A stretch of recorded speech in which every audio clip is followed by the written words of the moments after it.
Hello friends, मेडिक्विक online में आपका फिर से स्वागत है। आज का हमारा टॉपिक है transport of respiratory gases. Respiratory gases यानी मेनली हम बात करेंगे ऑक्सीजन की और कार्बन डाइऑक्साइड के ट्रांसपोर्ट की। सबसे पहले बात करते हैं ट्रांसपोर्ट ऑफ ऑक्सीजन। ऑक्सीजन का ट्रांसपोर्ट होना यानी कि हमारी सेल में कंटिन्यूसली ऑक्सीजन की ज़रूरत होती है, क्योंकि रेस्पिरेशन जो होता है हमारी बॉडी में वो ऑक्सीजन की प्रेजेंस में होता है, इसलिए ऑक्सीजन की कंटिन्यूसली नीड होती है। तो ऑक्सीजन जो है हमारे एल्वियोलाई से डिफ्यूज़ होती है ब्लड में, और फिर ब्लड में ट्रांसपोर्ट होता है ऑक्सीजन का, और फिर ऑक्सीजन जब टिश्यू के पास में जाती है तो वहाँ पे सिंपल डिफ्यूज़न के थ्रू ऑक्सीजन जो है टिश्यू के अंदर या सेल के अंदर इंटर हो जाती है। अब यह जो ट्रांसपोर्ट हो रहा है ऑक्सीजन का, यह दो फॉर्म में होता है। एक तो होता है सिंपल फिजिकल सॉल्यूशन के फॉर्म में, और सेकंड होता है इन कॉम्बिनेशन विथ हीमोग्लोबिन, यानी हीमोग्लोबिन के साथ में कंबाइन होके इसका ट्रांसपोर्ट होगा। सबसे पहले बात करते हैं एज अ सिंपल सॉल्यूशन की। So oxygen dissolve in the water of the plasma and is transported in this physical form, यानी कि जो प्लाज्मा का जो वाटर कंटेंट होता है, ऑक्सीजन उसके साथ में उस वाटर में डिजोल्व होगी और फिर उसके थ्रू ट्रांसपोर्ट होगा। क्योंकि ऑक्सीजन की जो सोल्यूबिलिटी होती है वो बहुत ही कम होती है, इसलिए इस माध्यम से जो ऑक्सीजन का ट्रांसपोर्ट होता है हमारी बॉडी में वो बहुत ही कम होता है, और उसका अमाउंट है 0.3 ml पर 100 ml ऑफ द प्लाज्मा। और यह छोटा सा अमाउंट जो ट्रांसपोर्ट हो रहा है यह भी बहुत इंपॉर्टेंट हो जाता है लाइक एक्सरसाइज वाली कंडीशन में, क्योंकि एक्सरसाइज वाली कंडीशन में हमारी बॉडी की ऑक्सीजन डिमांड बहुत ज़्यादा बढ़ जाती है। तो यह थोड़ी सी भी जो मात्रा है हो रही है ट्रांसपोर्ट, यह भी बहुत इंपॉर्टेंट होती है। अब बात करते हैं सेकंड फॉर्म की, in combination with the haemoglobin, यानी हीमोग्लोबिन के साथ में कंबाइन होकर के ऑक्सीजन का ट्रांसपोर्ट होना। ऑक्सीजन प्लस हीमोग्लोबिन ये दोनों जब कंबाइन होते हैं तो उसे हम ऑक्सी हीमोग्लोबिन कहते हैं। और हमारी बॉडी में 97% ऑक्सीजन जो होती है वो इसी ऑक्सी हीमोग्लोबिन के फॉर्म में ट्रांसपोर्ट होती है। यह जो प्रोसेस होती है जब ऑक्सीजन हीमोग्लोबिन के साथ में कंबाइन होता है और ऑक्सी हीमोग्लोबिन बनता है, इस प्रोसेस को हम ऑक्सीजनेशन कहते हैं, नॉट ऑक्सीडेशन। इसको हम ऑक्सीडेशन नहीं कहेंगे। ये थोड़ी बहुत देर में आपको समझ में आ जाएगा कि हम ऐसा क्यों बोल रहे हैं। और इस फिज़िकल कॉम्बिनेशन जो है इसका एडवांटेज यह है कि ऑक्सीजन जो है can be released readily from the haemoglobin when it is needed, यानी कि जब टिश्यू में हम जब आते हैं तो यह ऑक्सी हीमोग्लोबिन जो है वो तुरंत ऑक्सीजन रिलीज़ कर देगा, क्योंकि यह सिर्फ एक सिंपल फिजिकल कॉम्बिनेशन था।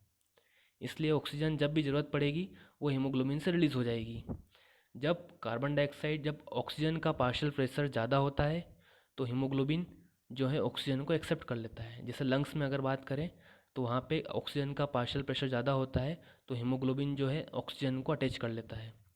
और जब टिश्यू में बात करें जहाँ पे पार्शियल प्रेशर ऑफ ऑक्सीजन बहुत कम होता है तो वहाँ पे हीमोग्लोबिन जो है जल्दी से ऑक्सीजन को रिलीज़ कर देता है। ऑक्सीजन जो है हमने बोला हीमोग्लोबिन से कंबाइन होता है, तो हीमोग्लोबिन में पर्टिकुलरली वह कहाँ कंबाइन होता है। हीमोग्लोबिन यानी दो पार्ट्स होते हैं इसके, हीम और ग्लोबिन। और जो हीम पार्ट होता है उसमें आयरन मॉलिक्यूल्स होते हैं। तो जो ऑक्सीजन जो होता है वह आयरन मॉलिक्यूल्स से कनेक्ट होता है। तो which iron atom combines with one molecule of the oxygen, यानी कि आयरन जो है वह one molecule of the oxygen से कंबाइन हो जाएगा। और जो हीम में जो आयरन रहता है वह फेरस फॉर्म में रहता है। और जब ऑक्सीजन कंबाइन होता है तो उसके बाद भी आयरन जो है वो फेरस फॉर्म में ही रहता है, यानी कि फेरस का चेंज नहीं होता है। इसलिए हमने स्टार्टिंग में बोला था कि यह प्रोसेस ऑक्सीजनेशन होती है, ऑक्सीडेशन नहीं होती है। अगर ऑक्सीडेशन हुआ होता तो फेरस जो है वो फेरिक में कन्वर्ट हो चुका होता, लेकिन यहाँ पे फेरस फेरस में ही बना हुआ है, इसलिए इस प्रोसेस को हम ऑक्सीजनेशन कहते हैं। हीमोग्लोबिन के अंदर यानी कि हीम के अंदर अगर बात करें तो 4 एटम होते हैं आयरन के, इसलिए हीमोग्लोबिन जो है एक हीमोग्लोबिन का मॉलिक्यूल वह 4 मॉलिक्यूल ऑफ ऑक्सीजन को अटैच कर सकता है। हीमोग्लोबिन 4 से ज़्यादा ऑक्सीजन के मॉलिक्यूल्स को अटैच नहीं कर सकता है। यह सिंपल डायग्राम है, इसके माध्यम से हम समझ सकते हैं। आपको कैपिलरी एंडोथेलियम दिख रही है, यानी कि एल्वेलाई दिख रहा है आपको। एल्वेलाई के अंदर ऑक्सीजन का पार्शियल प्रेशर बहुत ज़्यादा रहता है, इसलिए एल्वेलाई जो है वह एल्वेलाई जो है उसके अंदर जो भी ऑक्सीजन है वह डिफ्यूज़ हो जाएगी और ब्लड में आ जाती है। अब ऑक्सीजन जो है वह डिफ्यूज़ होकर ब्लड में आ गई, उसके बाद में प्लाज्मा में गई सबसे पहले। तो प्लाज्मा में कुछ अमाउंट जो है 2 से 3% अमाउंट जो है वह ऑक्सीजन का डिज़ोल्व हो गया प्लाज्मा के वाटर में और उसके थ्रू ट्रांसपोर्ट होगा, जो बहुत निग्लिजिबल अमाउंट होता है।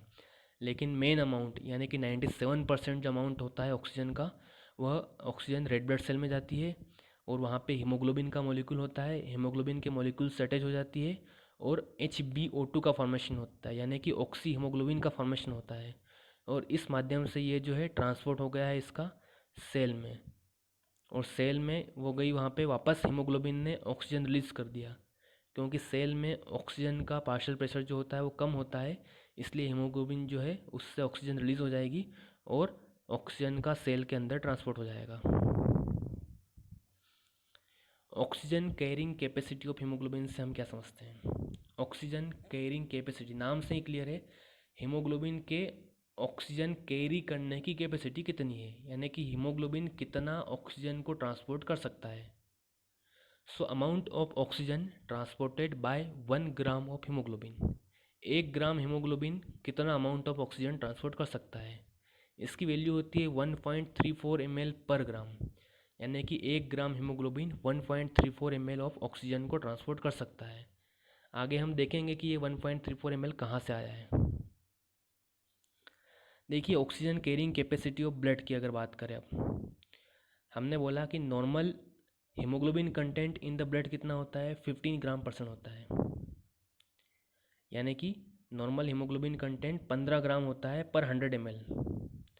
अब ऑक्सीजन कैरिंग कैपेसिटी की अगर बात करें तो इसको मल्टीप्लाई कर देंगे 15 को हम 1.34 से, तो आ जाएगा 20.1 ml, यानी कि पर 100 ml जो है वह 20.14 ml ऑक्सीजन को ट्रांसपोर्ट करता है। अब लेकिन आश्चर्य की बात यह है कि फिर भी ऑक्सीजन कैरिंग कैपेसिटी जो है हमारी ब्लड में वो 19 ml होती है, यानी कि लगभग 1 ml का जो होता है लॉस हो रहा है। ये क्यों होता है? क्योंकि हीमोग्लोबिन जो है वह हमारी ब्लड में 100% ऑक्सीजन से सेचुरेट नहीं हो पाते हैं, यानी कि सारे के सारे हीमोग्लोबिन में ऑक्सीजन अटैच नहीं हो पाती है। कुछ हीमोग्लोबिन होते हैं जिनमें 3 मॉलिक्यूल ऑक्सीजन का अटैच होते हैं, या कुछ होते हैं जिनमें अटैच ही नहीं होते हैं। इसलिए हम कह रहे हैं कि 20 ml ऑक्सीजन ट्रांसपोर्ट नहीं हो पाती है, वह 90 ml होती है, क्योंकि हीमोग्लोबिन जो होते हैं वो 100% ऑक्सीजन से सेचुरेट नहीं हो पाते हैं। Saturation of haemoglobin with oxygen, इसका एक बार और मतलब समझ लेते हैं। Haemoglobin is said to be saturated when no oxygen molecule is added to the haemoglobin. Haemoglobin को हम सेचुरेट कब बोलेंगे? हीमोग्लोबिन को हम सेचुरेट तब बोल देंगे जब हीमोग्लोबिन में एक भी मॉलिक्यूल ऑक्सीजन का अटैच नहीं हो सकता है और ऐड नहीं हो सकता है, तब हम बोलेंगे कि हीमोग्लोबिन जो है वो 100% सेचुरेट हो चुके हैं। Saturation of haemoglobin with oxygen depend on the partial pressure of oxygen. जो सेचुरेशन होता है हमारा वो डिपेंड करता है पार्शियल प्रेशर ऑफ ऑक्सीजन पे। अगर पार्शियल प्रेशर ऑफ ऑक्सीजन कम है तो हीमोग्लोबिन जो है वो सेचुरेट नहीं हो पाएंगे, और अगर पार्शियल प्रेशर ऑफ ऑक्सीजन मैंने बहुत ज़्यादा कर दिया है तो हीमोग्लोबिन जो है वो सेचुरेट हो जाएंगे। ऑक्सीजन हीमोग्लोबिन डिसोसिएशन कर्व, इससे हमें और इजीली हम समझ पाएंगे कि हम क्या करना चाह रहे हैं। Normal haemoglobin is saturated with the oxygen only up to 95%, यानी कि 95% तक ही हमारे हीमोग्लोबिन सेचुरेट हो पाते हैं, 100% सेचुरेट नहीं हो पाते हैं। पार्शियल प्रेशर ऑफ ऑक्सीजन अगर ज़्यादा रहता है तो हीमोग्लोबिन ऑक्सीजन को अटैच कर लेता है, और पार्शियल प्रेशर ऑफ ऑक्सीजन अगर कम होता है तो हीमोग्लोबिन जो है ऑक्सीजन रिलीज कर देता है। Normal oxygen haemoglobin dissociation curve जो है वह एस शेप का होता है या सिग्मोइड शेप का होता है। हम ग्राफ भी देखेंगे, उसमें जो लोअर पार्ट होता है वह इंडिकेट करता है dissociation of the oxygen from the haemoglobin, यानी कि हीमोग्लोबिन से ऑक्सीजन डिसोशिएट हो रही है, अलग हो रही है।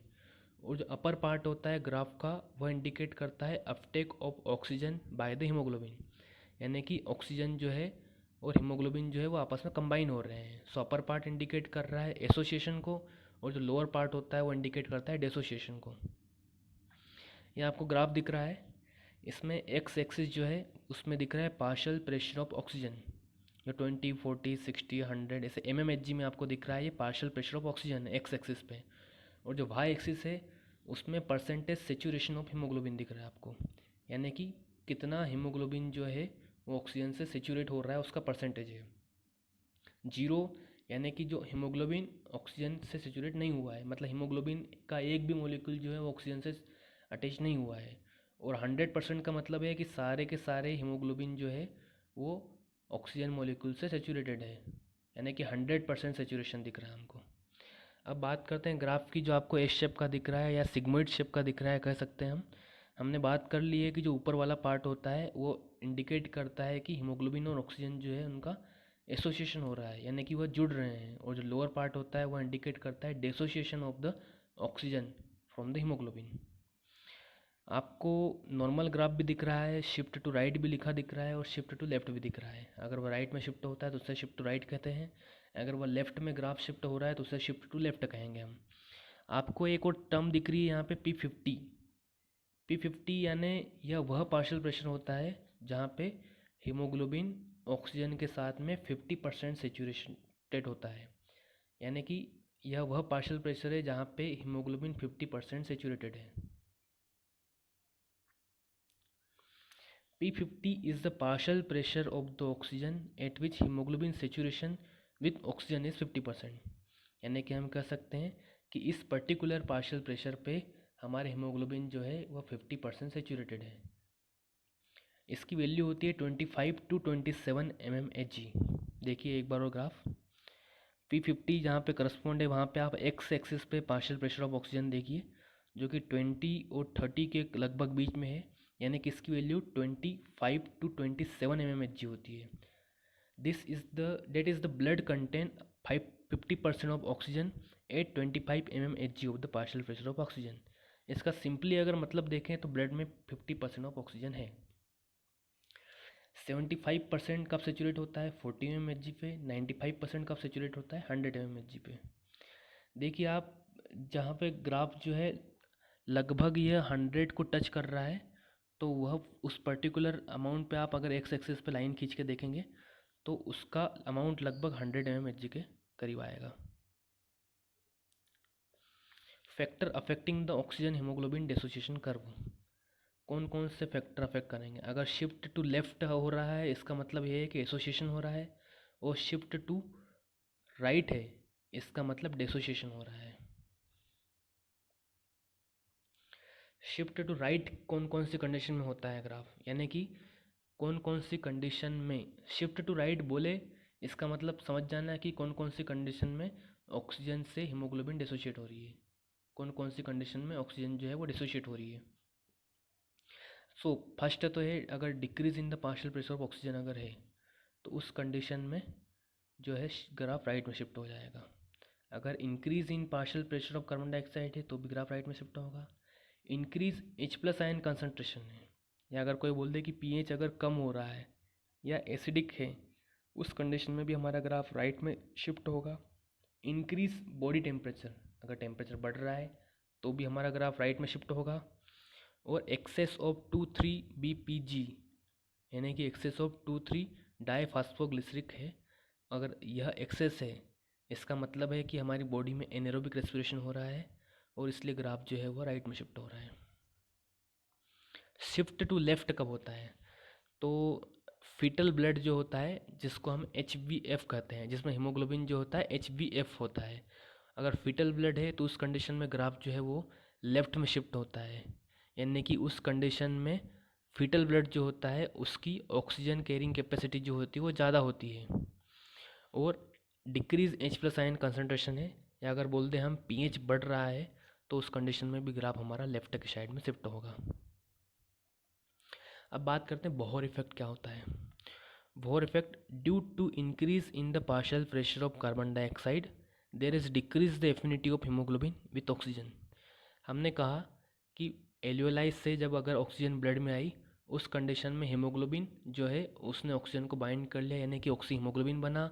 ये ऑक्सी हीमोग्लोबिन जब टिश्यू के वहाँ पे गया तो वहाँ पे चूँकि कार्बन डाइऑक्साइड का वहाँ पार्शियल प्रेशर ज़्यादा था, तो उस कंडीशन में हीमोग्लोबिन से ऑक्सीजन सेपरेट हो गई। हीमोग्लोबिन से ऑक्सीजन की एफिनिटी जो है वह कम हो गई और इसलिए हीमोग्लोबिन ने ऑक्सीजन को रिलीज़ कर दिया। और यह कहाँ हो रहा है? टिश्यू लेवल पे हो रहा है। यानी कि कार्बन डाइऑक्साइड के हाई पार्शियल प्रेशर के कारण हीमोग्लोबिन जब ऑक्सीजन रिलीज़ कर देता है, उस कंडीशन को या उस इफ़ेक्ट को हम बोहर इफ़ेक्ट कहते हैं और यह टिश्यू पे होता है। ये हमारा कंप्लीट हो गया है ट्रांसपोर्ट ऑफ ऑक्सीजन। अब बात करते हैं transport of carbon dioxide. Transported in the blood in 4 ways. Carbon dioxide की अगर बात करें तो सेल के अंदर कंटिन्यूसली हमारी carbon dioxide as a waste product generate हो रही है, इसलिए कार्बन डाइऑक्साइड को हमें बाहर निकालना है। यानी कि कार्बन डाइऑक्साइड टिश्यू से ब्लड में जाएगी और फिर ब्लड में कार्बन डाइऑक्साइड का ट्रांसपोर्ट होगा, फिर वह लंग्स में जाएगी और लंग्स से एल्वेलाई के थ्रू होती हुई वो बाहर निकल जाएगी। तो ट्रांसपोर्ट ऑफ कार्बन डाइऑक्साइड की अगर बात करें तो वह 4 वे से होता है। एक तो होता है डिज़ोल्व्ड फॉर्म में, यानी कि कार्बन डाइऑक्साइड जो होती है वह जो भी प्लाज्मा का वाटर कंटेंट होगा उसमें डिज़ोल्व हो जाएगी और इस फॉर्म में ट्रांसपोर्ट होगी। सेकंड होता है एज अ कार्बोनिक एसिड। तो कार्बोनिक एसिड के फॉर्म में जो ट्रांसपोर्ट होता है वो निग्लिजिबल होता है। थर्ड होता है एज अ बाइकार्बोनेट। बाइकार्बोनेट के फॉर्म में लगभग 63% ट्रांसपोर्ट होता है। यानी कि मेजर जो कार्बन डाइऑक्साइड का ट्रांसपोर्ट होता है वो एज अ बाइकार्बोनेट के फॉर्म में होता है। फोर्थ नंबर पे बात करें एज अ कार्बोमिनो कंपाउंड। कार्बोमिनो कंपाउंड मतलब कार्बन डाइऑक्साइड जो है जब हीमोग्लोबिन के साथ में कंबाइन होती है उसे हम कार्बोमिनो कंपाउंड कहेंगे। सो कार्बोमिनो कंपाउंड के फॉर्म में 30% ट्रांसपोर्ट होता है। सो 4 ट्रांसपोर्ट हो गए। डिसॉल्व फॉर्म में 7%, कार्बोनिक एसिड के फॉर्म में निग्लिजिबल, बाइकार्बोनेट के फॉर्म में 63%, कार्बोमिनो कंपाउंड के फॉर्म में 30%। डिसॉल्व फॉर्म की अगर बात करें सो हमने बोला कि प्लाज्मा के अंदर जो वाटर कंटेंट होता है कार्बन डाइऑक्साइड उसमें सोल्यूबल हो जाएगी और उस फॉर्म में ट्रांसफर होगी। 3 ml पर 100 ml ऑफ प्लाज्मा जो होता है ट्रांसपोर्ट होती है, यानी कि 3 ml हो सकती है ट्रांसपोर्ट पर 100 ml ऑफ द प्लाज्मा, और यह लगभग रफली 7% होता है। चूँकि कार्बन डाइऑक्साइड की सोल्यूबिलिटी जो थी वो ऑक्सीजन के कंपेयर में लगभग 20 टाइम्स ज़्यादा थी, इसलिए ऑक्सीजन का ट्रांसपोर्ट तो सिर्फ 0.3 ml हो रहा था, लेकिन कार्बन डाइऑक्साइड का ट्रांसपोर्ट होता है वो 3 ml होता है। कार्बोनिक एसिड की अगर बात करें तो कार्बन डाइऑक्साइड सिंपली प्लाज्मा के अंदर कार्बन डाइऑक्साइड आती है, वह वाटर के साथ में कंबाइन होती है और CO2 प्लस H2O यानी कि कार्बन डाइऑक्साइड और वाटर जब भी कंबाइन होंगे तो कार्बोनिक एसिड बनाएंगे, यानी H2CO3 बनाएंगे। और इस फॉर्म में जो ट्रांसपोर्ट होता है वो निग्लिजिबल होता है। क्यों निग्लिजिबल होता है? क्योंकि जो हमारा कार्बोनिक एसिड बना यानी H2CO3 जो बना वो बहुत ही अनस्टेबल होता है और वह तुरंत ही आयंस के फॉर्म में डिसोशिएट हो जाता है, H प्लस और HCO3 नेगेटिव यानी बाइकार्बोनेट आयन के फॉर्म में टूट जाता है। अब बात करते हैं थर्ड एज अ बाइकार्बोनेट। तो हमने बोला कि 63% जो ट्रांसपोर्ट होती है ऑक्सीजन वो बाइकार्बोनेट के फॉर्म में होती है। सबसे मेजर अमाउंट होता है बाइकार्बोनेट के फॉर्म में ऑक्सीजन का ट्रांसपोर्ट होना, और यह प्रोसेस जो होती है आरबीसी में होती है। क्यों होती है आरबीसी में? क्योंकि आरबीसी के अंदर होता है कार्बोनिक एनहाइड्रेस जो कि प्लाज्मा के अंदर बहुत ही निग्लिजिबल अमाउंट में होता है। इसका मेन जो कार्बोनिक एनहाइड्रेस प्रेजेंट होता है ये आरबीसी में होता है। So water carbon dioxide combine हुए और फॉर्मेशन हुआ कार्बोनिक एसिड का in the presence of the carbonic anhydrase enzyme, और ये फिर और ब्रेकडाउन हुआ इसका H प्लस और HCO3 नेगेटिव में। चूँकि इस पूरी प्रोसेस में कार्बोनिक एनहाइड्रेस एंजाइम का इन्वॉल्वमेंट है और यह सिर्फ आरबीसी में प्रेजेंट है, प्लाज्मा में नहीं है, इसलिए इसका जो रेट ऑफ फॉर्मेशन है वह 200 to 300 टाइम्स फास्टर होता है आरबीसी में। कार्बोनिक एसिड जो होते हैं बहुत अनस्टेबल होता है, हमने बात करी, जो कि बाइकार्बोनेट और वाटर आयन में ब्रेकडाउन हो गया उसका, और बाइकार्बोनेट का कंसंट्रेशन आरबीसी में बहुत ज़्यादा हो गया क्योंकि बहुत ज़्यादा अमाउंट में यहाँ पे कार्बनिक अनहाइड्रेस प्रेजेंट है और ये रिएक्शन बहुत रैपिड हो रही है, इसलिए कार्बनिक अनहाइड्रेस के कारण बाइकार्बोनेट आयन का बहुत ज़्यादा एक्सेसिव प्रोडक्शन हो रहा है, इसलिए बाइकार्बोनेट जो है वो डिफ्यूज़ हो जाएगा और प्लाज्मा में आ जाएगा। देखिए सिंपल सा डायग्राम है, इसमें सबसे ऊपर आपको टिश्यू या सेल दिख रहे हैं, उसमें मेटाबॉलिज्म हो रहा है उससे कार्बन डाइऑक्साइड कंटिन्यूसली प्रोडक्शन हो रहा है कार्बन डाइऑक्साइड का, और यह कार्बन डाइऑक्साइड का सिंपल डिफ्यूज़न हो गया है ब्लड में। सो कार्बन डाइऑक्साइड का सिंपल डिफ्यूज़न हो गया है ब्लड में, और कार्बन डाइऑक्साइड जो है अब ब्लड से हमारे आरबीसी में आएगी। आरबीसी में आपको दिख रहा है रेड ब्लड सेल लिखा हुआ, और आरबीसी में कार्बन डाइऑक्साइड और वाटर कंबाइन हुए। क्योंकि आरबीसी में कार्बनिक अनहाइड्रस एंजाइम होता है, तो वहाँ पे H2CO3 का फॉर्मेशन हुआ। H2CO3 जो कि एक अनस्टेबल कंपाउंड होता है, यह तुरंत इसका ब्रेकडाउन हो गया H प्लस में और HCO3 नेगेटिव में। हमने बात बोला कि HCO3 नेगेटिव का कंसनट्रेशन आरबीसी के अंदर बहुत ज़्यादा बढ़ रहा है, इसलिए HCO3 नेगेटिव या फिर बाइकार्बोनेट आयन जो है ये ट्रांसपोर्ट हो रहा है या सिंपल डिफ्यूज़न हो रहा है इसका प्लाज्मा के अंदर। अब चूँकि आरबीसी से प्लाज्मा में बाइकार्बोनेट का ट्रांसपोर्ट हुआ, एक नेगेटिव आयन का ट्रांसपोर्ट हुआ, इसलिए इक्विलिब्रियम मेंटेन करने के लिए एक क्लोराइड आयन का भी प्लाज्मा से आरबीसी के अंदर ट्रांसपोर्ट होगा। आपको दिख रहा है क्लोराइड आयन का ट्रांसपोर्ट हो रहा है प्लाज्मा से आरबीसी में। अब हमारा आरबीसी में जो H प्लस था वो हीमोग्लोबिन के साथ में कंबाइन हो जाएगा और HHB का यानी बफर का काम करेगा।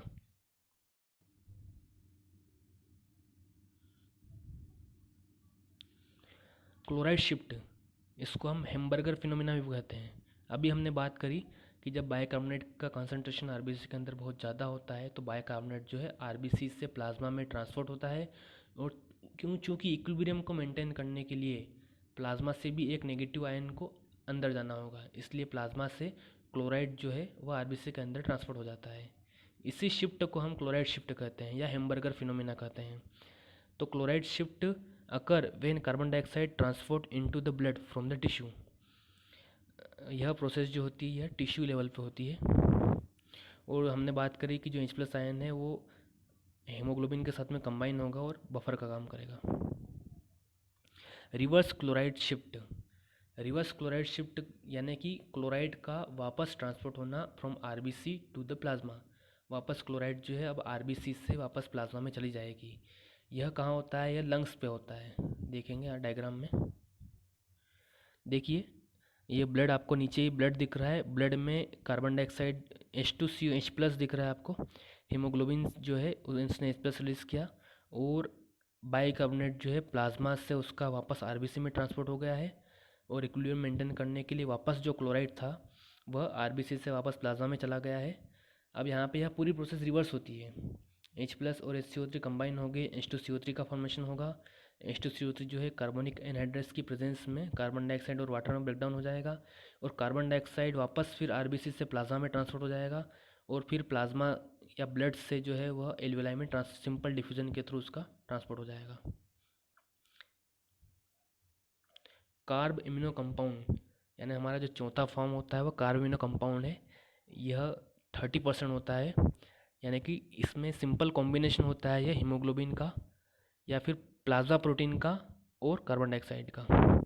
यानी कि CO2 जो है या तो हमारी हीमोग्लोबिन के साथ में कॉम्बिनेशन होगा या फिर CO2 का प्लाज्मा प्रोटीन के साथ में कॉम्बिनेशन होगा।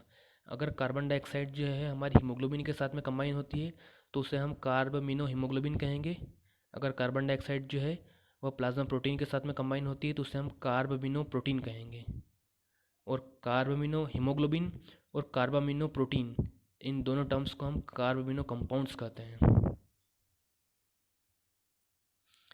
Carbon dioxide dissociation curve demonstrate the relationship between the partial pressure of carbon dioxide and the quantity of carbon dioxide that combine with the blood। जैसा हमने ऑक्सीजन हीमोग्लोबिन डिसोसिएशन कर्व पढ़ा, same वैसा होता है carbon dioxide dissociation curve.